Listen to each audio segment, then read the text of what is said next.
들려소서. 이곳을 주목하소서. 주를 향한 노래가 꺼지지 않으니 하늘을 열고 보소서. 이곳에 임재하소서. 주님을 기다립니다. 기도의 향기가 하늘에 닿으니 주여 임재하여 주소서. 이곳에 오셔서 이곳에 앉으소서. 이곳에서 드리는 예배를 받으소서. 주님의 이름만이 오직 주의 이름만 이곳에 있습니다. 이곳에 오셔서 이곳에 앉으소서. 이곳에서 드리는 예배를 받으소서. 주님의 이름만이 오직 주의 이름만 이곳에 있습니다.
가진 지식 없으나 나에게 있는 건강이 있지 않으나 남이 없는 것 있으리 남이 못 본 것을 보았고 남이 듣지 못하는 성 들었고 남이 받지 못한 사랑 받았고 남이 모르는 것 깨달았네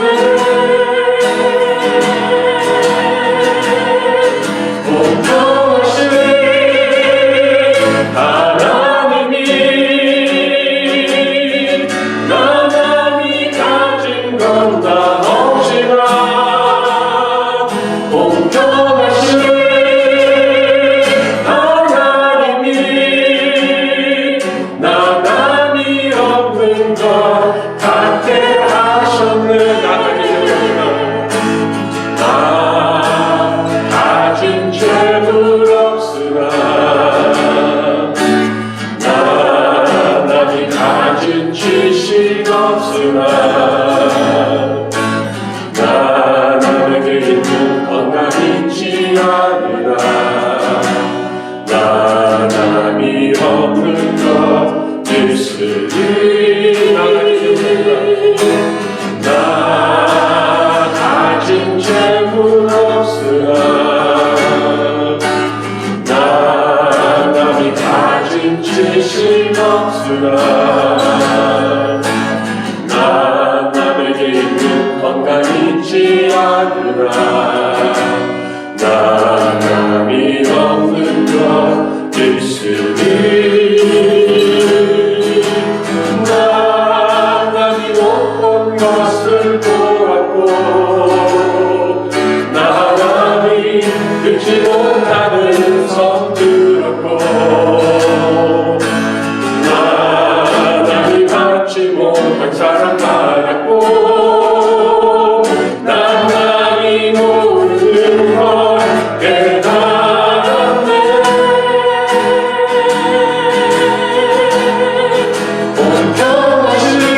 공평하신 하나님이 남이 가진 건 나 없지만 공평하신 하나님이 남이 없는 것 같게 하셨네 공평하신 하나님이 남이 가진 건 나 없지만 공평하신 하나님이 남이 없는 것 같게 하셨네 공평하신 하나님이 남이 가진 건 나 없지만 공평하신 하나님이 남이 없는 것 같게 하셨네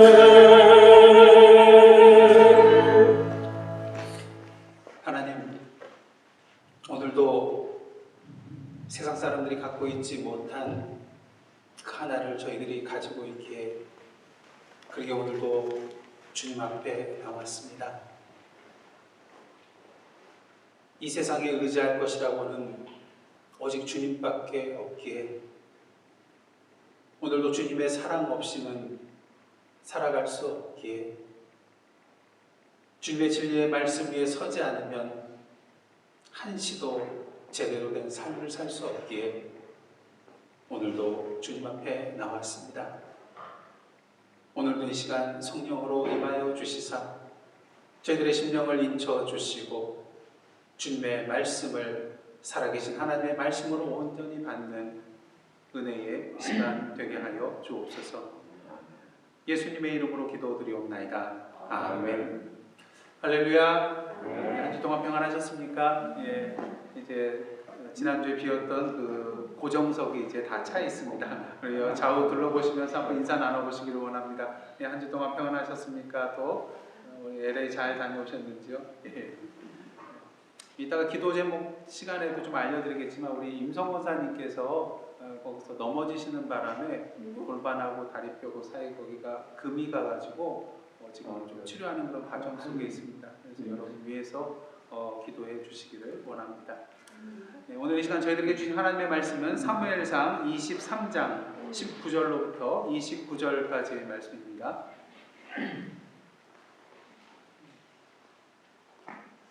사무엘상 23장 19절로부터 29절까지의 말씀, 저와 여러분이 한 절씩 교독한 후에 마지막 29절을 함께 합독하시겠습니다. 제가 먼저 19절 말씀 봉독하겠습니다. 그때에 10사람들이 기브아에 이르러 사울에게 나와 이르되 다윗이 우리와 함께 광야 남쪽 하길라산 숲을 요새에 숨지 아니하였나이까? 그러함즉 왕은 내려오시기를 원하시는 대로 내려오소서. 그를 왕의 손에 넘길 것이 우리의 의무이다 하니 사울이 이르되 너희가 나를 긍휼히 여겼으니 여호와께 복받기를 원하노라. 어떤 사람이 내게 말하기를 그는 심히 지혜롭게 행동한다 하나니 너희는 가서 더 자세히 살펴서 그가 어디에 숨었으며 누가 거기서 그를 보았는지 알아보고 그가 숨어있는 모든 것을 정탐하고 실상을 내게 보고하라. 내가 너희와 함께 가리니 그가 이 땅에 있으면 유다 몇천 명 중에서라도 그를 찾아내리라 하더라. 그들이 일어나 사울보다 먼저 시부로 가니라.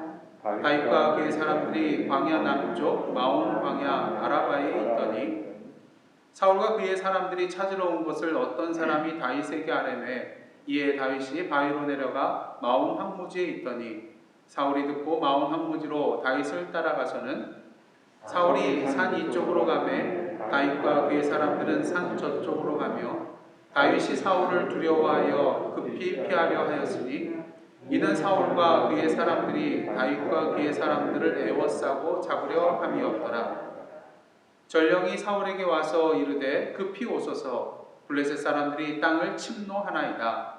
이에 사울이 다윗 뒤쫓기를 그치고 돌아와 블레셋 사람들을 치러 갔으므로 그곳을 셀라하만 곳이라 칭하니라. 다 함께 읽겠습니다. 다윗이 거기서 올라가서 엔게디 요새에 머무니라. 아멘. 우리가 인생길을 살아가는 데 있어서 그것이 개인이 되었던 또 가정이 되었던 교회가 되었던 또는 우리가 속한 그런 공동체가 되었던 그 인생길 가운데 절체절명의 그런 위기의 순간을 맞이할 때가 분명히 있습니다. 그렇다면 이러한 위기의 순간을 맞이할 때 우리가 그리스도인으로서 이 위기를 어떻게 대처하고 어떻게 극복하고 이겨나갈 수 있을까요? 여러 가지 많은 방법들이 있겠지만 그 모든 방법들을 한 가지로 요약한다면 결국 주님의 은혜를 의지하는 것이라 말을 할 수가 있을 것입니다. 사실 어떻습니까? 위기와 은혜는 서로 뗄래야 뗄 수 없는 불가분리의 관계에 있다고 할 수가 있겠습니다. 왜 그렇습니까? 위기가 있기 때문에 은혜가 될 수 있는 것이기 때문이죠. 예를 들어서 우리 삶 가운데 죄의 문제의 위기가 없다면 죄사함의 은혜가 결코 우리에게 은혜로 다가오지는 않을 것입니다. 그렇게 우리는 항상 위기 가운데서 주님의 은혜를 사모하며 그 주님의 은혜를 바라보며 살아가게 되는 것이죠. 다윗을 보시기를 원합니다. 하나님으로부터 이스라엘의 제2대 왕으로 기름 부음 받았지만 결코 순탄한 일이 아니었습니다. 도피 생활, 그 10여 년의 그런 생활 가운데 계속해서 위기를 맞이하게 되는 위기의 문턱에서는 그의 모습을 보게 되죠. 그래서 사무엘상 19장에서부터 30장까지 기브아에서 라마로 도피하는 그 도망 첫 번째 시간부터 블레셋 시글락 땅에 피신하는 그때까지 계속해서 사울을 피해 다니는 다윗의 모습을 보게 되는 것입니다. 이런 도피 생활 가운데 가장 큰 위기의 순간이라고 한다면 아마 오늘 본문의 말씀이 아니겠는가, 그 상황이 아니겠는가 생각을 해봅니다. 오늘 보면 26절 말씀 한번 보도록 하겠습니다. 제가 봉독해 드리겠습니다. 사울이 산 이쪽으로 가매 다윗과 그의 사람들은 산 저쪽으로 가며 다윗이 사울을 두려워하여 급히 피하려 하였으니 이는 사울과 그의 사람들이 다윗과 그의 사람들을 에워싸고 잡으려 함이었더라. 지금 다윗과 그의 사람들이 급히 피하려 하였다는 이 표현은 무엇을 말합니까? 그만큼 다윗과 그 일행이 급박한 그런 위기의 순간에 처하게 되었음을 분명히 보여주는 그런 표현이라고 할 수가 있을 것입니다. 다시 말해서 이제 다윗과 그의 일행들이 사울 손에 잡히는 것은 시간 문제라는 것이죠. 하지만 그럴까요? 표면적으로 봤을 때는 다윗이 사울의 손 안에 이제 거의 들어온 것처럼 보입니다. 하지만 어떻습니까? 사실 다윗은 사울의 손 안에 들어가기 전에 이미 누구의 손 안에 있었어요? 여호와 하나님의 은혜의 손길 가운데 있었음을 우리는 보게 되는 것입니다. 그 사실을 어떻게 아나요? 오늘 본문 보시면 다윗이 거의 잡힐 뻔하게 된 이 절체절명의 위기의 순간에 사울에게 누가 옵니까? 전령이 나옵니다. 그래서 뭐라고 하죠? 27절 말씀 보시길 바랍니다. 전령이 사울에게 와서 뭐라고 합니까? 급히 오소서, 블레셋 사람들이 땅을 침노하나이다. 블레셋 사람들이 갑자기 밀어닥쳤다는 이 보고를 받게 되죠. 그러게 사울은 어쩔 수 없이 지금 조금만 더 있으면은 다윗과 그 일행들을 다 잡을 수 있는 그러한 절호의 기회, 이것을 그냥 놓아버리고 블레셋이 침공했기 때문에 그곳을 떠나게 되는 것을 보게 됩니다. 그래서 그때 이후로 이곳을 뭐라고 칭하였나요? 셀라하마 느고. 그 의미는 분리의 땅이라는 것입니다. 사울이 다윗을 잡지 못하고 떨어지게 되었기 때문에 분리의 바위라고 그렇게 지칭하게 된 것이죠. 참으로 놀라운 반전입니다. 중요한 것은 이 모든 것이 다윗을 향한 여호와 하나님의 은혜였다는 것이죠. 우리는 오늘 본문의 사건을 통해서 우리가 인생길에 어떠한 위기를 맞이한다 할지라도 결국 하나님의 손길 안에 우리가 거하여 있다면 우리는 그 모든 위기 가운데서도 벗어나고 승리할 수 있게 된다는 것을 분명히 깨닫게 됩니다. 그렇다면 하나님께서 다윗에게 베풀어 주신 은혜는 구체적으로 어떤 은혜라고 할 수가 있겠습니까? 우리는 오늘 본문이 포함된 사무엘상 23장 전체를 통해서 다윗이 하나님으로부터 어떤 은혜를 누렸는가 분명히 보게 됩니다. 첫째로 다윗이 누린 하나님의 은혜는요, 에봇의 은혜라고 할 수가 있겠습니다. 현대사회는 정보시대라고 할 수가 있습니다. 그래서 스포츠 경기를 보시면 어떻습니까? 자신이나 자신의 그런 팀의 전력만 향상시킨다고 경기에서 승리하는 게 아니더라고요.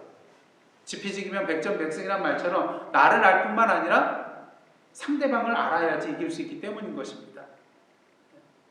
내가 아무리 전력을 키워나간다 할지라도 상대방의 가장 강한 부분을 공격해 나간다면 승리할 수 있겠습니까? 결코 승리할 수 없다는 것이죠. 그러게 상대방이 무엇을 잘 못하는가 그 약점을 제대로 파악하고 전력 분석을 하여서 상대방의 약점을 파고 들어야만 한다는 것이죠. 그리고 그 약점을 공략할 전략과 전술을 잘 세워서 경기에 임해야 한다는 것입니다. 우리 인생도 마찬가지입니다. 우리가 어떠한 정보를 얼마만큼 가지고 있느냐에 따라서 우리의 인생의 성패가 좌우될 때가 많이 있는 것을 보게 되죠. 근데 오늘 사무엘상 23장을 보시면요, 사울과 다윗 모두 누군가로부터 계속해서 정보를 얻고 있는 것을 보게 됩니다. 오늘 저희가 읽지는 않았지만 7절과 8절 말씀을 보시면요, 다윗이 그일라로 갔다는 그런 소식을 사울이 전해 듣고 군대를 소집하여 그일라로 향하는 것을 보게 됩니다. 그리고 9절로부터 13절을 보시면 다윗이 사울이 자기를 잡으러 온다는 그 음모를 알게 되어서 에봇을 가져오게 하죠. 그래서 하나님께 묻습니다. 그리고 그일라 사람들이 자신을 사울의 손에 넘길 것이라는 그런 답을 듣고 다윗과 그 일행들은 그일라를 떠나게 되죠. 그리고 이 소식을 사울이 듣고 그일라로 향하는 발걸음을 멈추게 되는 것을 보게 됩니다. 그 다음 19절을 보시면요, 10사람들이 기브아에 있는 사울에게 올라와서 다윗이 어디에 있는지 알려주게 됩니다. 그리고 21절부터 23절을 보시면 사울이 그들에게 다윗의 은신처를 모두 알아내어서 계속해서 자신에게 최신의 정보를 제공해 줄 것을 당부하는 것을 보게 됩니다.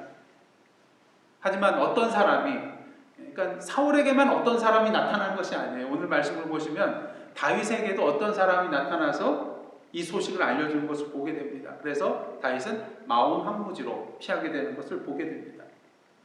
이처럼 우리는 23장 곳곳을 통해서 사울과 다윗 모두 다 정보에 따라 반응하고 움직이는 것을 보게 됩니다. 근데 문제는 다윗의 정보력보다 그 대적 사울의 정보력이 더 월등해 보인다는 거죠. 왜 그렇습니까? 당시 많은 사람들 사울 왕에게 쫓기고 있는 다윗을 돕고 싶은 마음이 생겨나겠습니까? 속으로는 그러한 마음이 있다 할지라도 결국에는 현실적으로 볼 때 누구를 도와야 됩니까? 사울을 돕는 것이 자신들의 살 길이거든요. 사무엘상 23장을 보시면 사울 왕에게 다윗에 대한 정보를 제공해 주는 사람들 중에 그일라 사람들과 10사람들이 있는 것을 보게 됩니다. 근데 사실 사무엘상 23장 1절부터 5절을 보시면요, 그일라 사람들은 사실 다윗을 도와줘야 될 사람들이에요. 왜냐하면 블레 사람들이 그일라 사람들을 침공하여 가지고 탈취하였다는 그런 소식을 다윗이 듣고 주위에서는 모두 말립니다. 아, 우리 도망자 처지에 어떻게 가서 그 사람들을 도울 수 있겠습니까? 하지만 다윗은 하나님의 말씀대로 그곳에 가서 그일라에 침공했던 그 블레 사람을 쳐서 그일라 사람들을 구원해내는 것을 보게 되죠. 그런데 자신들의 은인이라고 할 수 있는, 생명의 은인이라고 할 수 있는 이 다윗을 왜 그일라 사람들은 사울에게 이 다윗을 넘겨주려고 했을까? 또한 10사람들을 보면 어떻습니까? 사울이 그들에게 찾아온 게 아니에요. 그들이 기브아에 있는 사울 왕에게 올라가서 다윗이 어디 있다고 알려주는 것을 보게 됩니다. 아니, 굳이 그렇게까지 할 필요가 있었을까? 이 사람들이 왜 이런 행위를 하였을까? 우리는 두 가지를 생각해 볼 수가 있어요. 첫째로 사울에게 보복을 당할까 봐 겁이 나서 다윗에 관한 정보를 알려준 것이 아니겠는가? 지난번에 저희는 높당의 제사장 아히멜렉이 다윗을 도왔다는 누명을 쓰고 사울이 거기에 누명을 씌우죠. 결코 다윗을 도망하기 위해서 도와준 것이 아니었음에도 불구하고 도망하는 것을 도와줬다고 누명을 씌워가지고 높당에 있는 제사장 85명을 죽게 하고 그 성읍 사람들과 가축들을 칼로 쳤습니다. 여러분, 이러한 소식들이 이스라엘의 모든 사람들에게 전해졌을까요? 전해지지 않았을까요? 분명히 소문이 나서 다 알고 있었을 것입니다. 그러게 그일라 사람들 어떻겠습니까? 만일 다윗을 그냥 자신들의 지경에 보호하고 있으면 어떻겠어요? 나중에 자신들도 높당의 사람들처럼 누명을 쓰고 처벌을 받을까봐 아마 두려웠을 것입니다. 그 다음 그들이 또 이렇게 사울왕 편에 설 수밖에 없었던 이유는 아마 공적을 쌓아서 사울에게 인정받고 칭찬받기를 원한 것이 아니겠는가, 그런 생각을 해봅니다. 그러기에 10사람들이 어떻습니까? 굳이 시키지도 않았는데 자진해서 기브아 땅까지 올라가서 사울에게 이 소식을 전한 것 아니겠습니까? 그런 면에서 어떻습니까? 누구의 정보력이 더 우월하다고 볼 수가 있겠습니까? 당연히 사울의 정보력이 더 다윗의 정보력보다 우월하다고 할 수가 있겠죠. 하지만 우리는 사무엘상 23장을 통해서 사실상 다윗의 정보력이 사울의 정보력보다 더 우세하다는 것을 분명히 보게 됩니다.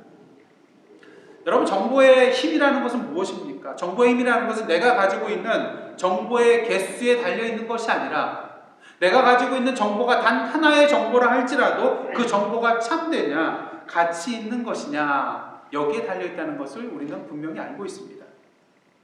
그런 면에 있어서 다윗의 정보는 어떻습니까?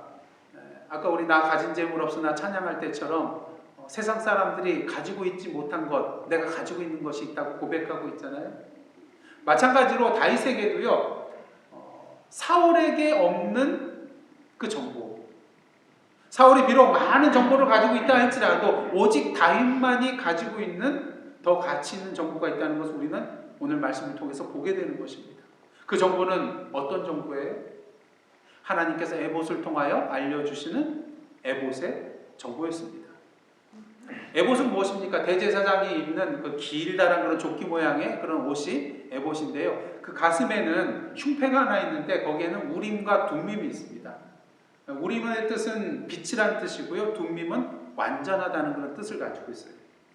그리고 이 우림과 둠밈은 당시 하나님의 뜻을 묻거나 하나님의 뜻을 분별하는 데 도구로 사용된 것이 바로 이 우림과 둠밈입니다.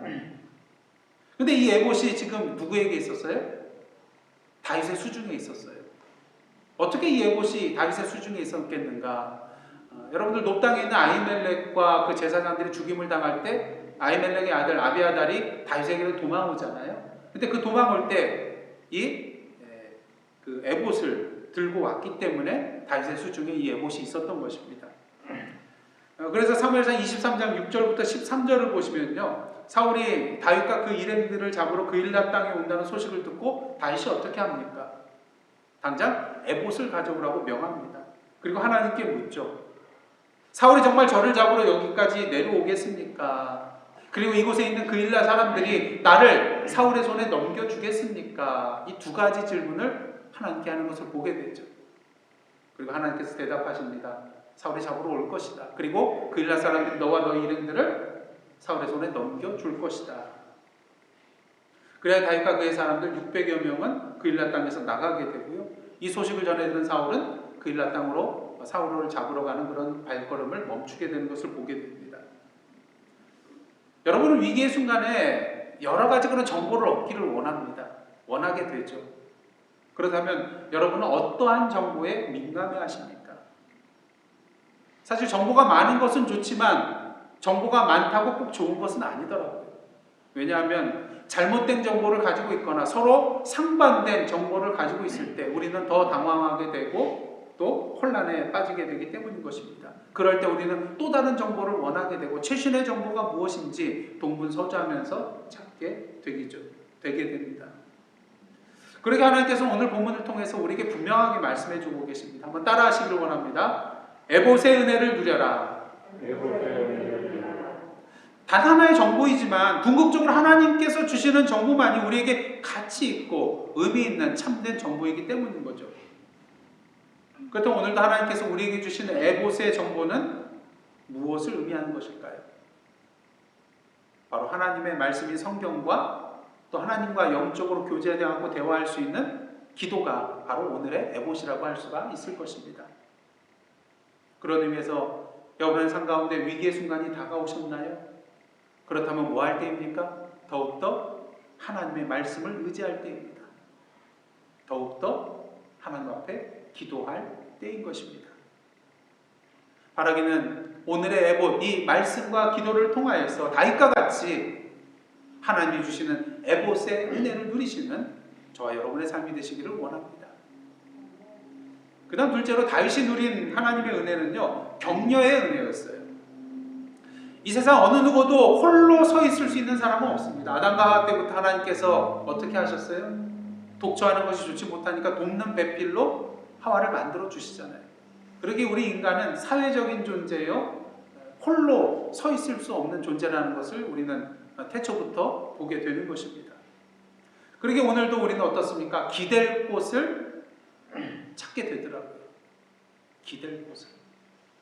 하지만 이 세상에 참으로 나를 믿고 기댈 만한 그러한 곳, 그러한 사람, 사실 찾아보기가 힘든 세상이 되고 말았습니다. 어떻게 하서든지 다른 사람의 것을 그냥 간이라도 뺏어 먹을 그런 마음을 가지고 호시탐탐 기회를 노리는 그런 사람들이 많이 있잖아요. 여러분, 세계는 넓고 할 일은 많다. 누가 말했죠? 김우중 씨, 전 대우그룹 회장입니다. 그래서 책을 저술을 하였죠. 근데 5년 동안 해외 도피 생활을 한 뒤에 도피 생활을 마치 공항에 나타났을 때 이 사실을 알리는 그런 뉴스에서 어떤 그 뉴스 기관에서 헤드라인을 이렇게 잡았습니다. 세계는 넓었지만 그가 기댈 곳은 없었다. 우리는 삶의 위기의 순간이 다가올 때에 종종 눈에 보이지 않는 하나님과의 그런 영적인 연결고리, 이 줄을 놓아버리고 눈에 보이는 세상 줄을 자꾸 찾아다니며 그것을 잡으려 할 때가 많은 것을 보게 됩니다. 그럼에도 불구하고 우리가 감사할 것은 사랑과 긍휼의 하나님께서 우리의 연약함을 아시고 우리에게 사람을 붙여주신다는 거예요. 눈에 보이지 않는 하나님을 제대로 붙잡지 못하니까 눈에 보이는 사람을 붙여주신다는 것입니다. 그리고 제대로 길을 갈 수 있도록 은혜를 베풀어 주신다는 거죠. 여러분, 모세가 담대하게 바로왕 앞에 그냥 하나님 제가 가겠습니다 하고 갔었나요? 아니잖아요. 저는 입술이 어눌해서 말을 잘 못해서. 그러니까 하나님께서 누굴 붙여주세요? 아론을 붙여주시잖아요. 엘리야가 자기 혼자만 남았다고 하나님께 힘들어하고 푸념을 하자 하나님께서 어떻게 합니까? 바알에게 아직도 무릎 꿇지 않고 입 맞추지 않은 자가 7,000명이나 있다. 7,000명을 내가 남겨놓았다 말씀해 주시면서 그에게 힘을 실어주신 것을 보게 됩니다. 저희들이 마가복음 말씀 나눌 때 예수님께서 제자들을 전도여행 보낼 때 혼자 보내시던가요? 아니잖아요. 둘씩 짝지어서 보내시는 것을 보게 됩니다. 힘들 때마다 서로 격려하고 힘이 되어주라는 것이죠. 그러게 여러분이 잘 아시는 전도서 4장 9절부터 12절 말씀 한번 찾아보시기를 원합니다. 전도서 4장 9절로부터 12절 말씀. 먼저 찾으시면 한번 큰 소리로 9절부터 12절까지 한번 공독해 주시면 고맙겠습니다. 그 사람이 한 사람보다 나오면 그들이 수고함으로 좋은 상을 얻을 것입니다. 혹시 그들이 넘어지면 하나가 그 동물을 붙들어 일으키려니와 홀로 있어 넘어지고 붙들어 일으킬 자가 없는 자에게는 화가 있으리라. 또 두 사람이 함께 누우면 따뜻하거니와 한 사람이면 어찌 따뜻하랴. 한 사람이면 패겠거니와 두 사람이면 맞설 수 있나니 세 겹줄은 쉽게 끊어지지 아니하느니라. 아멘. 그러기 때문에 뭐가 필요하냐면요, 교회가 필요한 것입니다. 우리가 살아가는 데 있어서 신앙의 영적인 신앙의 형제 자매 동지가 필요하다는 것이죠. 물론 홀로 신앙생활 할 수 있습니다. 하지만 영적으로 넘어지거나 위기의 상황에 처했을 때 홀로 그 모든 일들을 감당한다는 것 결코 쉬운 일이 아니라는 것이죠.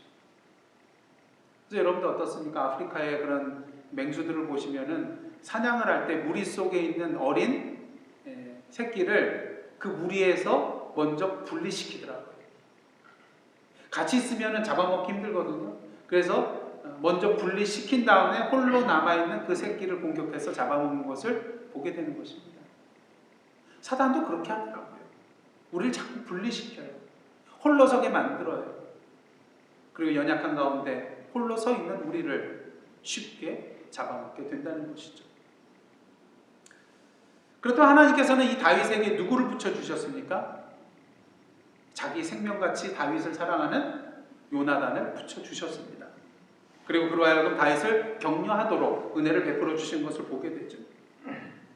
지금까지 여러분의 인생 가운데 힘들고 지쳐 있을 때 가장 힘이 되어준 것은 무엇이었습니까? 물론 물질적인 것, 명예, 권력 이런 것도 여러분에게 힘이 될 수 있었겠죠. 하지만 궁극적으로 여러분에게 가장 큰 힘이 되었던 것은 무엇이었습니까? 아마도 그 당시 여러분의 곁을 떠나지 아니하고 계속해서 내 옆에서 자리를 지켜준 그 한 사람, 그 한 사람이 아마 여러분에게 가장 큰 힘이 되어 주었을 것입니다. 오늘 본문 앞에 있는 23장 15절부터 16절을 보시면요, 다윗이 사울을 피하여 십황부지 수풀에 숨어 있을 때 요나단이 나타납니다. 그리고 다윗에게 이러한 말을 해줍니다. 17절 말씀입니다. 제가 봉독해 드리겠습니다. 곧 요나단이 그에게 이르기를 두려워하지 말라. 내 아버지 사울의 손이 너에게 미치지 못할 것이요. 너는 이스라엘 왕이 되고 나는 네 다음이 될 것을 내 아버지 사울도 안다. 이런 말을 해주고 있습니다. 근데 중요한 것은요, 지금 요나단이 다윗에게 한 말의 내용을 보시면 내가 너를 아버지 손에서 구해주겠다 라고 하지 않았어요. 뭐라고 하고 있습니까? 대신 그는 다윗으로 하여금 무엇인가 한 가지를 분명히 확인시켜주고 있는 것을 보게 돼요. 그것은 바로 다윗이 하나님께서 기름 부어주신 이스라엘의 왕이 될 거라는 거예요. 이것은 무엇을 의미합니까? 이 말 속에는요, 하나님께서 너를 이스라엘 왕으로 택하여 주시고 세워주실 것이기에 하나님께서 너를 내 아버지의 손에서, 너의 대적의 손에서 지켜주실 것이다. 이 의미가 이 안에 담겨 있다는 것입니다. 이를 통해서 우리가 무엇을 알 수 있습니까? 참된 격려라는 것은요, 내 힘으로 내가 너를 도와주겠다 하는 것이 참된 격려가 아니라 궁극적으로 주님의 힘을 의지할 수 있도록 만들어주는 것이 참된 격려라는 거예요. 왜? 나는 그런 힘이 없잖아요, 사실. 다시 말해 참된 격려란 무엇입니까? 상대방으로 하여금 나를 바라보게 하는 것이 아니라 지금 내가 믿음으로 바라보고 있는 그 여호와 하나님을 함께 바라볼 수 있도록 해주는 것이 참된 격려라는 거예요. 왜요? 오직 주님께만 우리의 모든 문제를 해결해 줄 수 있는 힘과 능력과 지혜가 있으시기 때문인 것입니다. 그러게 사도행전 3장 보시면 베드로와 요한이 성전문에서 구걸하는 안진뱅을 향하여 뭐라고 합니까? 처음에는 우리를 보라. 누구를 보라고요? 우리를 보라 이 말을 합니다. 그러자 이 거린이 무엇인가 얻을까 해서 그 둘을 바라보게 되죠. 그때 베드로가 뭐라고 말합니까? 내게 은과 금은 없거니와 내게 있는 것으로 너에게 주노니 곧 나사렛 예수 그리스도의 이름으로 일어나 걸으라 말하는 것을 보게 됩니다. 처음에는 물론 자신들을 바라보라고 했지만 이 말은 무엇이었어요? 우리들 안에 역사하고 계시는 예수 그리스도를 바라보라는 말이었다는 것을 우리는 베드로의 말 속에서 분명히 보게 되는 것입니다. 우리의 능력이 아닌 우리가 믿고 의지하며 우리 안에서 역사하고 능력으로 역사하시는 그 예수 그리스도의 능력으로 일어나 걸으라 말했기 때문인 것이죠. 다윗에게 요나단은 어떠한 친구였습니까? 무엇보다 요나단은요, 다윗으로 하여금 여호와 하나님을 다시 바라보고 의지할 수 있도록 도움과 격려를 해준 친구였습니다. 그러게 참으로 중요한 말씀인데요. 오늘 사무엘상 23장 16절 말씀 한번 다 함께 봉독하겠습니다. 16절입니다. 시작. 사울의 아들 요나단이 일어나 수풀에 들어가서 다윗에게 이르러 그에게 하나님을 힘있게 의지하게 하였는데, 자 보시면 요나단이 다윗에게 어떻게 했다고요? 그로 하여금 하나님을 힘있게 의지하도록 해줬다는 거예요. 여러분이 힘들고 어려운 상황 속에 요나단처럼 여러분에게 찾아와서 하나님을 힘있게 의지할 수 있도록 격려해 줄 사람이 있으신가요? 요나단은 다윗이 사울을 피하여 십광야 수풀에 있다는 소식을 듣고 그에게 달려갔습니다. 왜? 자신의 영적인 이러한 격려가 다윗에게 필요하다는 것을 알고 있었기 때문인 것입니다. 하나님께서 오늘도 우리가 위기 가운데 처해 있을 때 요나단과 같은 그런 신앙의 형제와 자매를 보내주셔서 다시 한번 우리가 여호와 하나님을 바라볼 수 있도록 격려해 주시는 은혜를 베풀어 주고 계십니다. 그러니 힘드세요? 어려우신가요? 한번 주위를 둘러보시기를 바랍니다. 하나님께서 보내주신 오늘의 요나단이 하나님의 격려의 은혜를 들고 여러분 곁에 서 있는 것을 분명히 보시게 될 것입니다. 뿐만 아니라 이제는 우리가 한 걸음 더 나아가서 우리 자신이 오늘의 요나단이 되어야 될 줄 믿습니다. 그리고 오늘도 이 세상에 나아가 위기의 순간 가운데 홀로 서 있는 자들에게 다가가서 영적으로 그들을 격려해주며 우리가 바라보고 있는, 믿고 있는, 의지하고 있는 그 능력의 하나님을 함께 바라볼 수 있도록 격려해 나아가는 격려의 은혜의 전달자가 되기를 간절히 원합니다. 그다음 마지막으로 다윗이 누린 은혜는요, 오늘 지명 이름대로 셀라하마누봇의 은혜였습니다.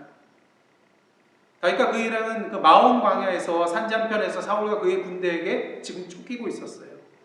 사울의 군대가 그들을 에워싸고 이제 잡는 것은 시간 문제였습니다. 누가 봐도 사방으로 우겨쌈을 당한 절체절명의 위기의 순간이었죠. 그 순간 하나님께서 전혀 생각지도 못한 그런 기적을 베풀어 주시는데요, 사울로 하여금 그 스스로 다윗을 쫓는 것을 포기하게 만드셨기 때문인 것입니다. 아까 말씀드린 것처럼 전령이 찾아와서 급히 오소서 블레셋 사람들이 땅을 침노하나이다, 이 보고를 받고 발걸음을 돌이킬 수밖에 없었거든요. 참으로 놀랍지 않습니까? 26절 말씀처럼 지금 다윗이 급히 피해야 하는 상황이었는데 그것이 반전이 되어 27절 말씀처럼 오히려 사울이 그곳을 급히 떠나야 하는 상황으로 바뀌었다는 거예요. 다윗이 피해야 하는 그런 상황이 바뀌어서 오히려 사울이 그곳을 떠날 수밖에 없는 그런 상황으로 바뀌었다는 것입니다. 돌변했다는 것입니다. 이처럼 우리 하나님은 어떤 하나님이냐면요, 우리 대적들로 하여금 절대로 포기할 수 없는 그러한 상황, 그 상황 속에서 그 대적들로 하여금 포기할 수밖에 없도록 만들어주시는 그분이 바로 우리 여호와 하나님이시라는 것입니다. 여러분의 삶 가운데 위기의 순간이 다가오고 계시나요? 포기할 수밖에 없는 상황인가요? 결코 포기하지 마시기를 원합니다. 왜요? 우리가 주님을 포기하는 일은 있을지언정 주님께서 우리를 포기하시는 일은 결코 일어나지 않기 때문인 것입니다. 1914년 12월 5일 어니스트 세클턴 경은 탐험대를 이끌고 인디오런스호를 타고 남극으로 탐험을 하게 되었습니다. 근데 갑자기 여행 도중에 갑자기 그 얼어붙은 얼음으로 말미암아 배가 갇혀가지고 꼼짝하지 못하는 그런 상황이 벌어지게 됐죠. 사방이 얼음으로 뒤덮여 있는 남극의 살인적 그런 추위 속에서 그들이 가지고 있던 식량과 연료는 점점 떨어져 가고요. 또 다른 곳과 교신할 수도 없는 그런 불가능한 그런 상황이었습니다. 하지만 그들은 그 가운데서도 포기하지 않냐고 좌절하지 않냐고 이 세클턴 경을 중심으로 해서 그곳에 캠프를 설치하고요. 서로 돕고 서로 격려하면서 무려 영하 30도 밑도는 그런 추위 속에서도 바다 표범과 펭귄을 사냥하면서 그들의 생명을 이어나가는 것을 보게 됩니다. 그리하여 무려 634일이라는 그런 조난기간 속에서도 한 명도 죽지 아니하고 28명 전원이 마침내 구조되는 놀라운 기적의 역사가 일어나는 것을 보게 됩니다. 근데 이 인디오런스호의 리더였던 어니스트 세클턴 경은요, 나중에 자신의 그런 자서전을 썼는데 그 후반부에 이러한 고백을 하였습니다. 한번 잘 들어보시기를 원합니다. 나와 대원들은 남극 얼음 속에 2년이나 갇혀 살아야 했다.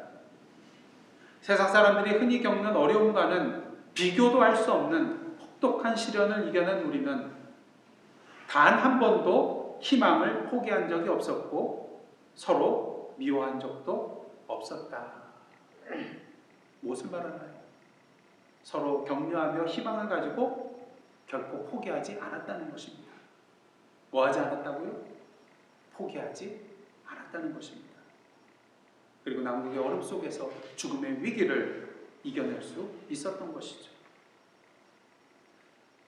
사랑하는 예사랑 가족 여러분, 연약한 우리 인간이 포기하지 않고 나아갈 때도 이러한 큰 힘과 기적을 이루어내는데 하물며 능력의 하나님께서 우리 인생을 포기하지 않으신다면 우리의 인생길은 어떻겠습니까? 그 결과가 무엇이겠습니까? 사울이 다윗 쫓는 것을 포기하고 돌아가게 된 곳의 이름이 셀라하마 느곳입니다. 분리의 바위죠. 사울과 다윗이 분리되어 떨어졌다는 것입니다. 근데 중요한 것은요, 이것은 단순히 다윗이 사울로부터 분리된 것만을 의미하는 것이 아니라 그동안 다윗의 마음에 스며들었던 절망과 낭만과 포기로부터의 분리를 또한 의미한다는 것을 우리는 분명히 보게 되는 것입니다. 저와 여러분의 삶 가운데 위기가 몰려오고 있습니까? 결코 절망하거나 낭망하거나 포기하지 마시기를 원합니다. 오늘도 우리 하나님께서는 우리를 향하여 우리가 생각지도 못한 그 장소와 그 시간 속에서 우리를 위하여 오늘의 셀라하마 느곳을 준비해 놓고 계시기 때문인 것입니다. 절대로 포기하지 마십시오. 절대로 포기하지 마십시오. 왜냐하면 하나님께서는 오늘도 저와 여러분을 포기하지 않는 분이시기 때문인 것입니다. 바라기는 오늘도 주님이 주신 오늘의 셀라하마 느곳의 은혜의 바위 위에 우뚝 서서 그 은혜를 맛보고 누리시며 그 하나님의 은혜를 우리의 삶을 통하여 세상에 증거해 나아가시는 저와 여러분의 삶이 되시기를 주님의 이름으로 축원합니다. 기도하시겠습니다. 하나님, 오늘도 우리에게 시시각각으로 다가오는 사울의 위험과 위기 속에서도 다윗과 같이 하나님께서 주시는 에봇의 은혜, 격려의 은혜, 셀라만 곳의 은혜를 누리며 우리의 위기의 상황을 역전시켜 주시는 그 은혜의 하나님을 세상에 증거해 나아가는 오늘의 다윗의 삶 되게 하여 주옵소서. 예수님의 이름으로 기도드리옵나이다. 아멘.